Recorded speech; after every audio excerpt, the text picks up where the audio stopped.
Welcome back to R for Economics. In this video, we'll be talking about the instrumental variable or ivreg package. It's actually, the function itself has now been included in the AER package, and you can bring in the library in the usual way. It has dependencies of car data, and so on. So it will retrieve these when you're installing the AER package. Now, it has a data set included, which is called cigarettes, which are cigarette sales. And we can make some real income. So we using the with command, and we can subset our data to just be 1995 because in the year in the original data set is 1985 and 1995. So if we run a linear model of the number of packs sold on real price and real income using the 1995 data, we get a particular estimate. Now, if we think that there's an actual problem with the price, then we can actually use the income as a exogenous variable, and then also the tax variable that can be seen here, either the tax or the tax S as instruments. So our instrument is tax, our endogenous variable is price because it's not included after this vertical line. And this is the form of the equation. So running the ivreg,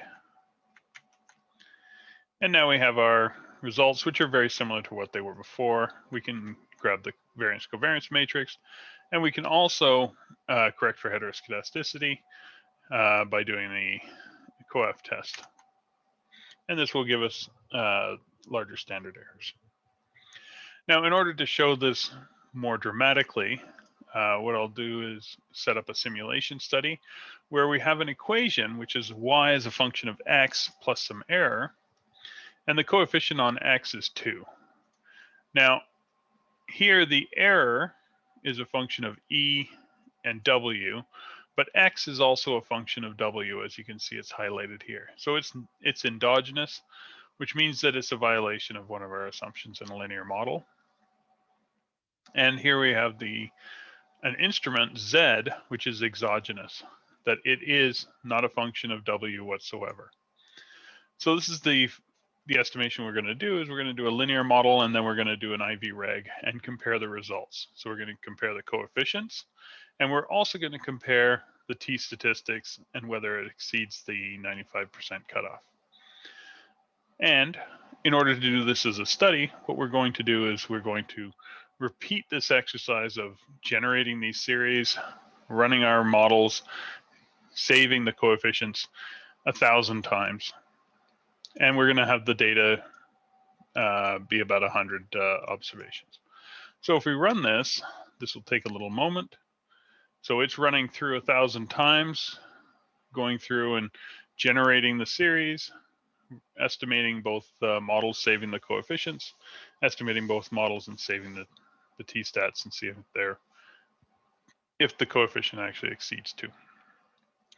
Now we have our results. So if we look at the mean of the coefficients, we can see that 2.5 is what the linear model will do, and then ivreg is doing very close to 2, slightly under it.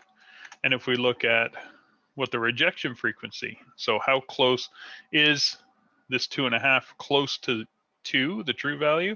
And the answer is no. It's going to reject 2 being a possible value 100% of the time, whereas ivreg is going to be closer to the 5% critical range that we're looking for. Okay, so this is how the model works, that you have a function that you're using, and then you provide it with the endogenous.